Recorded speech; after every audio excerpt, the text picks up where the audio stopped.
Nandito na po tayo sa episode 19 ng Makiling Araw ng Huwebes mga kapuso. Talagang pinainom itong si Amira ng alak, no? Laklakin mo hanggang sa nalunod na nga itong si Amira. Na sobrang gigil niya, tinanggal niya yung red cap at kinagat niya si Portia. Sa may pulso nito kaya nasaktan siya.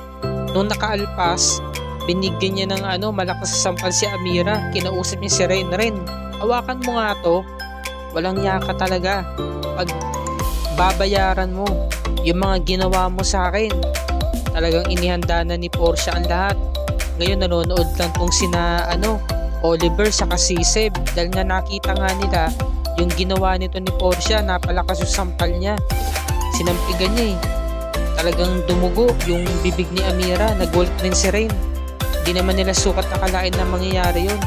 Samantala ito namang sina Rose saka si Alex, nakikiusap sila sa gwardiya na kung maaari baka nandiyan yung pamilya Pera, sina Seb saka si Portia. Sabi ng gwardiya, bago lang ako dito sir, hindi ko alam, wala po talaga sila dito.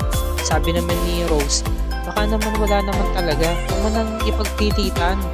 Ngayon umalis na si Alex at tinatawagan niya tatay niya, pumuesto muna sa motor niya. Ngayon lumapit si Rose, sabi niya, sumagot na ba si Mang Luis, tatay mo? Hindi pa kasi nasa training kasi si Luis. Ayan tinetrain yung mga bagong gwardiya. Ngayon nakita ni Mang Luis na tumatawag yung anak niya. Syempre kailangan niya i-cancel yung call. Nung pag-cancel niya, bigla siya nahuli ni Dr. Franco. Sabi niya, ano yan? Ba't gumagamit ka ng cellphone?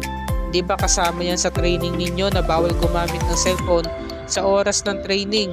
Sabi naman ni Luis, good morning po Doc Franco, pasensya na ho, hindi na po mauulit, saka makakaasa ho kayong magagawa ko po na maayos ang trabaho ko. Sabi kasi ni Doc Franco, wag mo sanang sayangin yung pag-promote ko sa'yo, kasi para bang wala kang wisyo na matuto, diba? Ngayon sabi naman ni Portia, Ren, tawagin mo na si Sasha. Sabi naman ni Ren, bakit? Hindi pa yun ng next round hindi pa yun ng round 2 Sabi naman ni Portia, change plan, napaaga, kaya sige na, tawagin mo na si Sasha. Ngayon lumapit na nga tong si Ren sa may pintuan para kunin nga yung aso. Sabi naman ni Oliver, okay, maririnig na natin si Sasha. Aw, nag-aaw-aw siya, tapos tinawanan ni Maxine. Pumasok na nga itong si Ren at kasama nga yung itim na aso. Grabe ang taas ng aso, laki, nakatakot. Nagising si Amira dahil pinagigising siya ni Portia. Sabi niya, Jungle Girl, wake up, gumising ka na. Kilalanin mo itong si Sasha, siya ang bago mong kaibigan. Now Sasha, attack, sabi niya. Biglang tumatahol yung aso, kuling itim pa man din. Siyempre napabangon na tong ating bida dahil nga sa sobrang takot, lalapain siya nitong aso na to diba? Nagulat nga tong si Seb kasi sobra na baka nga naman mapatay si Amira nitong aso kapag nasakmal siya, panigurado. Dahil nga naglalaway yung bibig ng aso, galit na galit. Ang ginawa ni Amira, pumikit siya ng taimtim. Inisip niya si Makiling, humingi siya ng tulong. Nagkaroon ng malakas na hangin, diba parang hawi lang. Hinangin yung buhok niya. Napaamo yung aso. Lumapit kay Amira at inaamoy-amoy siya ang lambing. Ngayon sabi ni Portia, anong ibig sabihin nito? Wala naman palang sa isa yung alaga mo Pwede ba rin ilabas mo na nga yan? Walang kwenta, sabi niya. Ngayon sabi naman ni Rose, kuya, baka naman alam mo kung saan nananatili yung magkapatid na Seb saka Portia. Saka pagpasensya mo na yung kasama ko kung medyo mainit ang ulo. Sabi ng gwardiya, miss, masabi nga dyan sa boyfriend mo na kumalma lang. Ay, sensya na, hindi ko naman siya boyfriend kasi ikaw yung tipo ko. Yung mga tipo mo yung gusto ko, alam mo na, inaakit-akit ni Rose para makakuha siya ng impormasyon. Kung nga sabihin mo na, nasan ba talaga sila? Sabi ng gwardiya, pasensya ka na miss, wala talaga akong alam sa kanila Sabi naman ni Rose, wag na nga, wala naman ako may hita dito. Sabi niya, bumubulong-bulong siya. Ngayon, lumapit na rin si Alex kasi nga sabi ng gwardiya, pero meron akong naririnig na pinag-uusapan ng magkapatid na doon sa farm nila sa may Bulacan. Sabi naman ni Alex, ano yung eksaktong address, sabi ng gwardiya. Pero ngayon kasi, abandonado na yon. Wala na mismo nagbabantay ng mga gwardiya doon. So yun na, lumarga na nga si Rose at si Alex, pinuntahan na nga nila.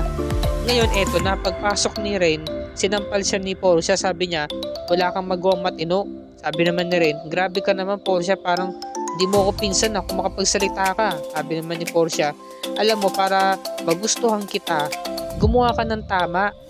Gawin mo yung nang maayos yung plano. Sabi naman ni Seb, teka lang Portia, sobra na yata itong ginagawa natin. Papahamak tayo nito eh. Sabi naman ni Portia, gawin mo yung pinakamatinding plano, yung plan round 3, sabi niya. Kuya, naduduwag ka, sabi ni Seb. Hindi ako duwag. Ginagawa ko lang to para sa atin. Ikaw, sabi kay Maxine, di ba gago ka? Ako, gago ko. Ikaw rin, ganun din. Di ba Oliver, ganun ka rin? Gago tayong lahat, kaya tayo napahamak. Kaya tayo, nasuspend ng 2 weeks sa school. Nagkasalanan din naman natin to. Sabi naman ni Oliver, o di ba tama na yan? Magkakampi tayo dito, dapat hindi tayo nag-aaway-away. Sabi naman ni Portia, alam mo kuya, ikaw yung tipo ng tao na ayaw sa'yo ng mga magulang natin. Alam mo kung bakit? Sabihin ko na, hindi Oliver. Gusto niya talagang malaman ng katotohanan eh. Ngayon ko na sabihin kasi nga sabi nga ni Seb, ang hirap kasi sa'yo, Portia, masyado ka nagmamadali, nagmamagaling ka. Kasi iniisip mo na ikaw ang magmamana kay dad sa Nexcelsium. Iba ikaw ang magiging next CEO. Kaya ganyan ka, nagmamagaling. Sabi naman ni Portia, alam mo kuya, yung pagjo-joke mo ang kinasisira ng karir mo. Diba? Ikaw wala ka nang ginawa kundi mambabae saka tumambay. Ganyan lang talaga ang ginagawa mo. Tinatawanan siya ni Portia. Sabi naman ni Seb, alam mo mas maigi pa Rain, umalis na tayo. Mas maigi pang makita niya na gumawa yung 2 tao ng tama para magustuhan niya kung sakali umalis na sila. Sabi naman ni Maxine, alam mo sis, dapat maging maingat ka sa mga sinasabi mo sa kanya. Baka tumimbre yun. Sabi naman ni Portia, hindi bahala siya. Nagwawala si Seb, sabi niya, alam mo ilang beses ko na siya pinagbibigyan sabi niya. Kasi nga tinanong siya ni Rain, sabi niya, okay ka lang ba insan? Parang hindi ka na nasanay dyan sa kapatid mo, diba? Ngayon sumama na nga siya kay Seb at umalis na nga sila. Kasi nga kung may kukunin sila, diba? Yung pinapagawa nga ni Portia, tuloy pa rin ang plano. Samantala, 3 na lamang silang natira at umalis nga si Rain sa si Seb. Ngayon, lumuluwag yung lubid, yung tali ni Amira. Kaya naman lumapit si Portia, sabi niya, alam mo ikaw, kasalanan mo to kung ba't kami nasuspend. Kasalanan mo lahat ng to kung ba't kami nagkaaway-away. Di lang nakatakas si Amira. O saan napupunta ha? Sinabunutan siya. Lumaban na si Amira. Labo-labo na. Kayang-kaya ni Amira si Portia malakas si Amira nagpaikot-ikot sila sa sahig. Ang dumi na nila dahil basang-basa yung sahig Ngayon dumating si Oliver, nanood lang. Noong una nanonood lang din si Maxine pero tumulong na siya. Nung naargabyado na si Portia, nung nabugbog na ng gusto. Tumulong 2v1 yung daya Dapat 1-on-1. Kayang-kaya naman ni Amira kahit bubog sarado na siya malakas pa rin siya Tumulong sabi ni Portia, walang nyaka talaga. Sabi niya pinagsampal na si Amira. Sabi niya, thank you kay Maxine. Sabi naman ni Maxine, you're welcome. Sabi naman ni Portia, ikaw Oliver, upo ka lang ba dyan? Di mo kami tutulungan? Lumapit si Oliver kay Amira. Sabi niya, kasi wag ka nang papalag. Tumakan niya si Amira. Ang ginawa naman ni Portia, kumuha ng gunting, di pa rin nakontento. Sunod-sunod yung pagpapahirap kay Amira.